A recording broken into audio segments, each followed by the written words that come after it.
Tersenyumlah. Assalamualaikum warahmatullahi wabarakatuh. Masih dalam buku Latazan karya Dr. Ait Al-Qarni, subjudul Tersenyumlah. Tertawa yang wajar itu laksana balsam bagi kegalauan dan salep bagi kesedihan. Pengaruhnya sangat kuat sekali untuk membuat jiwa bergembira dan hati berbahagia. Bahkan karena itu Abu Darda sempat berkata, sesungguhnya aku akan tertawa untuk membahagiakan hatiku. Dan Rasulullah SAW sendiri sesekali tertawa hingga tampak gerhamnya. Begitulah tertawanya orang-orang yang berakal dan mengerti tentang penyakit jiwa serta pengobatannya.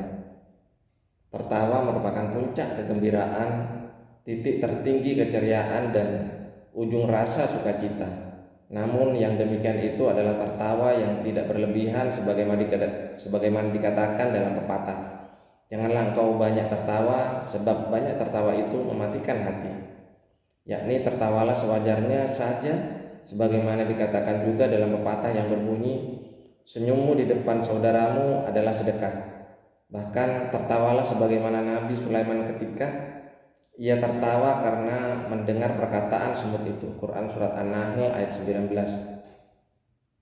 Janganlah tertawa sinis dan sombong sebagaimana dilakukan orang-orang kafir.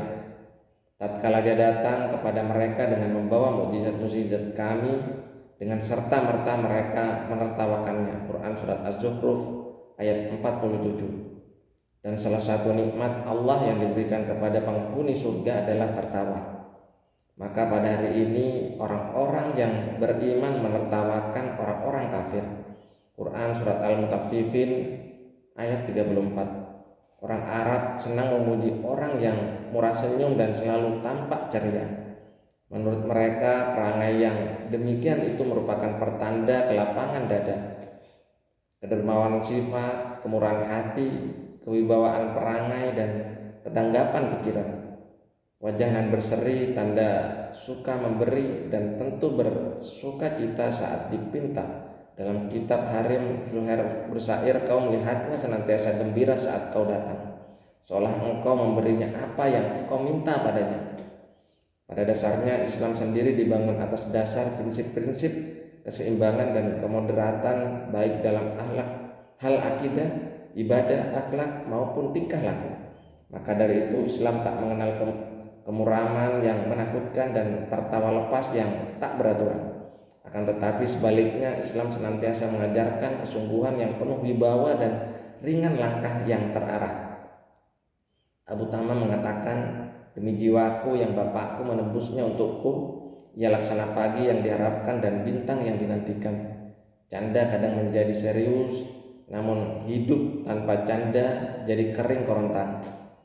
Muram durja dan muka masam adalah cermin dari jiwa yang galau, pikiran yang kacau dan kepala yang rancau balau. Dan sudah itu dia bermuka masam dan merengut. Quran Surat Al-Mudassir ayat 22. Wajah mereka cemberut karena sombong, seolah mereka dilempar dengan paksa ke neraka. Tidak seperti kaum yang bila kau jumpai bintang ke bintang yang jadi petunjuk bagi pejalan malam.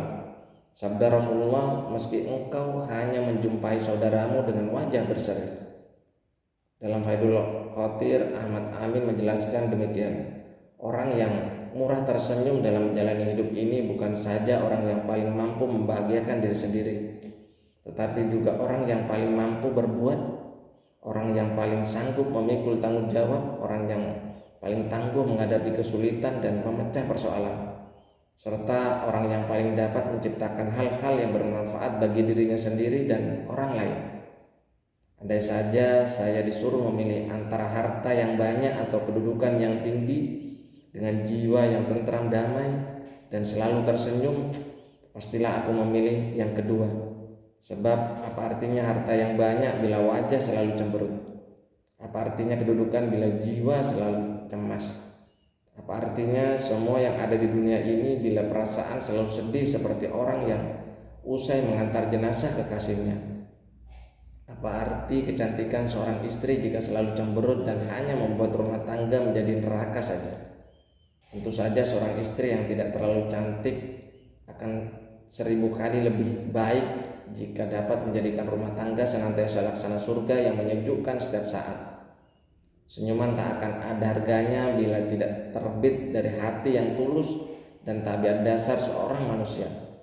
Setiap bunga tersenyum, hutan tersenyum, sungai tak dan laut juga tersenyum, langit, bintang gemintang dan burung-burung semuanya tersenyum. Dan manusia sesuai watak dasarnya adalah makhluk yang suka tersenyum. Itu bila dalam dirinya tidak bercokol penyakit tamak, jahat, dan egoisme yang selalu membuat rona wajah tampak selalu kusut dan cemberut. Adapun bila ketiga hal itu meliputi seseorang, niscaya ia akan menjelma sebagai manusia yang selalu mengingkari keindahan alam semesta. Artinya orang yang selalu bermuram durja dan pekat jiwanya tak akan pernah melihat keindahan dunia ini sedikit pun. Ia juga tak akan mampu melihat hakikat atau kebenaran dikarenakan kekotoran hatinya. Betapapun setiap manusia akan melihat dunia ini melalui perbuatan, pikiran, dorongan hidupnya. Yakni bila amal perbuatannya baik, pikirannya bersih dan motivasi hidupnya suci, maka kacamata yang akan ia gunakan untuk melihat dunia ini pun akan bersih. Dan karena itu ia akan melihat dunia ini tampak sangat indah mempesona. Namun bila tidak demikian, maka kacamata yang akan ia gunakan melihat dunia ini adalah kacamata gelap yang membuat segala sesuatu di dunia ini tampak serba hitam dan pekat. Ada jiwa-jiwa yang dapat membuat setiap hal terasa berat dan sengsara, tapi ada pula jiwa-jiwa yang mampu membuat setiap hal menjadi sumber kebahagiaan. Konon ada seorang wanita yang di rumahnya selalu melihat segala sesuatu salah di matanya. Akibatnya sepanjang hari ia merasa dalam gelap gulita hanya karena sebuah piring pecah, makanan keasinan karena terlalu banyak garam, atau kakinya menginjak sobekan kertas di dalam kamar. Ia sontak berteriak dan memaki siapa dan apa saja yang ada di rumahnya. Hal seperti ini sangat berbahaya, sebagaimana percikan api yang setiap saat siap melahap apa saja yang ada di depannya. Ada pula seorang laki-laki yang acap kali membuat hidupnya dan orang-orang sekelilingnya terasa berat dan sengsara hanya dikarenakan dirinya salah dalam memahami atau mengartikan maksud perkataan orang lain. Perkara atau kesalahan sepele yang terjadi pada dirinya, keuntungan kecil yang tak berhasil diraihnya, atau dikarenakan oleh sebuah keuntungan yang tidak sesuai dengan harapannya. Begitulah ia memandang hidup ini semua terasa gelap. Ironisnya, ia pun akan membuat semua itu terasa gelap pula oleh orang lain di sekitarnya. Dan orang-orang seperti ini sangat mudah mendramatisir suatu keburukan. Sebuah biji kesalahan ia besar-besarkan hingga tampak sebesar kubah, dan setangkai benih kesulitan dapat terasa seperti sebatang pohon kesengsaraan. Maka dari itu mereka pun tidak memiliki kemampuan untuk melakukan kebaikan. Mereka tidak pernah puas dan senang dengan sebanyak apapun pemberian yang pernah ia terima. Hidup ini adalah seni bagaimana membuat sesuatu, dan seni harus dipelajari serta ditekuni. Maka sangatlah baik bila manusia berusaha keras dan penuh kesungguhan mau belajar tentang bagaimana menghasilkan bunga-bunga, semerbak harum wanginya dan kecintaan di dalam hidupnya. Itu lebih baik daripada ia terus menguras tenaga dan waktunya hanya untuk menimbun harta di saku atau gudangnya. Apalah arti hidup ini bila hanya habis untuk mengumpulkan harta benda dan tak dimanfaatkan sedikit pun untuk meningkatkan kualitas kasih sayang, cinta, keindahan dalam hidup ini. Banyak orang yang tidak mampu melihat indahnya kehidupan ini. Mereka hanya membuka matanya untuk dirham dan dinar semata. Maka meskipun berjalan melewati sebuah taman yang rindang, bunga-bunga yang cantik mempesona, air jernih yang memancar deras, burung-burung yang berkicau riang, mereka sama sekali tidak tertarik dengan semua itu. Dan pikirannya hanya ada uang berapa yang masuk dan keluar hari itu saja. Padahal kalau dipikir lebih dalam, sebenarnya ia harus membuat uang itu menjadi sarana yang baik untuk membangun sebuah kehidupan yang bahagia. Tapi sayang, mereka justru membalikkan semuanya. Mereka menjual kebahagiaan hidup hanya demi mendapatkan uang, dan bukan bagaimana membeli kebahagiaan hidup dengan uang. Struktur mata kita telah diciptakan sedemikian rupa dan unik agar kita dapat melihat keindahan. Namun ternyata kita acap kali membiasakannya hanya untuk melihat uang dan uang. Tidak ada yang membuat jiwa dan wajah menjadi demikian muram selain keputusasaan. Maka jika Anda menginginkan kesenyuman, tersenyumlah terlebih dahulu dan perangilah keputusasaan. Percayalah, kesempatan itu selalu terbuka. Kesuksesan selalu membuka pintunya untuk Anda dan untuk siapa saja. Karena itu biasakan pikiran Anda agar selalu menatap harapan dan kebaikan di masa yang akan datang. Jika Anda meyakini diri Anda diciptakan hanya untuk meraih hal-hal yang kecil, maka Anda pun hanya akan mendapatkan yang kecil-kecil saja dalam hidup ini. Tapi sebaliknya, bila Anda yakin bahwa diri Anda diciptakan untuk menggapai hal-hal yang besar, niscaya Anda akan memiliki semangat dan tekad yang besar yang akan mampu menghancurkan semua aral dan hambatan. Dengan semangat itu pula Anda akan dapat menembus setiap tembok penghalang dan memasuki lapangan kehidupan yang sangat luas untuk suatu tujuan yang mulia. Ini dapat kita saksikan dalam banyak kenyataan hidup.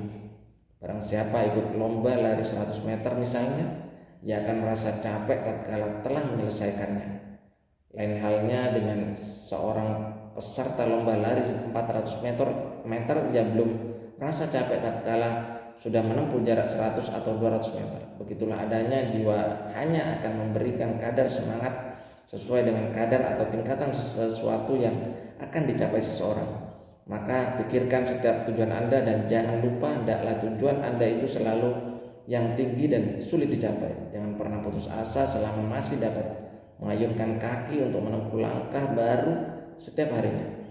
Sebab rasa putus asa, patah semangat, selalu berpandang negatif terhadap segala sesuatu, suka mencari-cari aib dan kesalahan orang lain, dan besar mulut hanya akan menghambat langkah, menciptakan kemuraman dan menempatkan jiwa di dalam sebuah penjara yang pengap.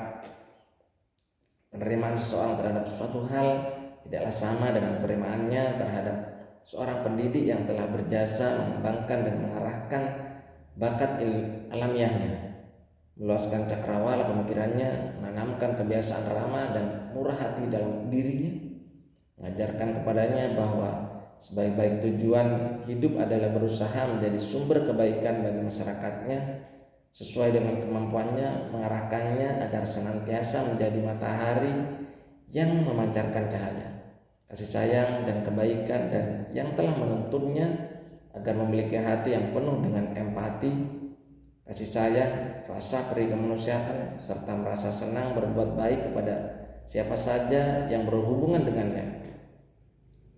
Setiap kali melihat kesulitan, jiwa seseorang yang murah senyum justru akan menikmati kesulitan itu dengan memacu diri mengalahkannya. Begitu ia memperlakukan suatu kesulitan, melihatnya lalu tersenyum, menyiasatinya lalu tersenyum, dan berusaha mengalahkannya lalu tersenyum. Berbeda dengan jiwa manusia yang selalu risau.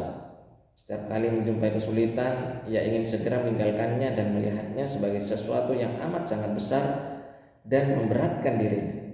Dan itulah yang acap kali menyebabkan semangat seseorang menurun dan asanya berkurang. Bahkan tak jarang orang seperti ini berdalih dengan kata-kata seandainya, kalau saja, dan seharusnya. Orang seperti ini sangatlah nista. Bukan zaman yang mengutuknya, tapi dirinya dan pendidikan yang telah membesarkannya. Bagaimana tidak, ia menginginkan keberhasilan dalam menjalani kehidupan ini, tapi tanpa mau membayar ongkosnya. Orang seperti ini ibarat seseorang yang hendak berjalan tetapi selalu dibayangi oleh seekor singa yang siap menerkam dirinya dari belakang. Akibatnya ia hanya menunggu langit menurunkan emasnya atau bumi mengeluarkan kandang harta karunnya. Kesulitan-kesulitan dalam hidup ini merupakan perkara yang nisbi, yakni segala sesuatu akan terasa sulit bagi jiwa yang kerdil. Tapi bagi jiwa yang besar tidak ada istilah kesulitan besar. Jiwa yang besar akan semakin besar karena mampu mengatasi kesulitan-kesulitan itu. Sementara jiwa yang kecil akan semakin sakit karena selalu menghindar dari kesulitan itu. Kesulitan itu ibarat anjing yang siap menggigit. Ia akan menggonggong dan mengejar Anda bila Anda tampak ketakutan saat melihatnya. Sebaliknya, ia akan membiarkan Anda berlalu di hadapannya dengan tenang bila Anda tak menghiraukannya atau Anda berani memelototinya. Penyakit yang paling mematikan jiwa adalah rasa rendah diri. Penyakit ini dapat menghilangkan rasa percaya diri dan keyakinan seseorang terhadap kemampuannya sendiri. Maka dari itu, meski berani melakukan sesuatu pekerjaan, ia tak akan pernah yakin dengan kemampuan dan keberhasilan dirinya. Ia juga melakukannya dengan tanpa perhitungan yang matang dan akhirnya gagal. Percaya diri adalah sebuah karunia yang sangat besar. Ia merupakan tiang penyangga keberhasilan dalam kehidupan ini. Adalah sangat berbeda antara percaya diri dengan terlalu percaya diri. Terlalu percaya diri merupakan perilaku negatif yang senantiasa membuat jiwa bergantung pada khayalan dan kesombongan semua. Sedangkan percaya diri merupakan hal positif yang akan mendorong setiap jiwa untuk bergantung pada kemampuannya sendiri dalam memikul satu tanggung jawab. Dan karena itu ia akan terdorong untuk senantiasa mengembangkan kemampuannya dan mempersiapkan diri dengan matang dalam menghadapi segala sesuatu. Elia Abu Madi berkata, orang berkata, langit selalu berduka dan mendung, tapi aku berkata, tersenyumlah, cukuplah duka cita di langit sana.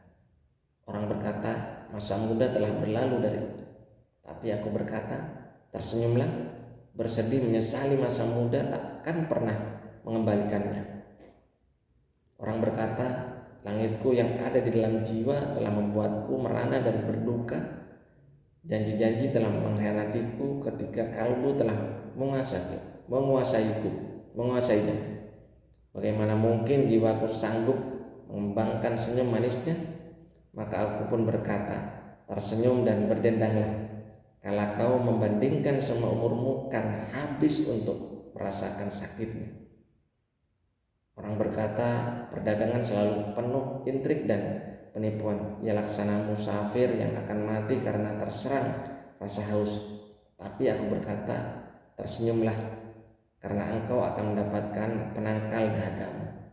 Cukuplah engkau tersenyum, karena mungkin hausmu akan sembuh dengan sendirinya.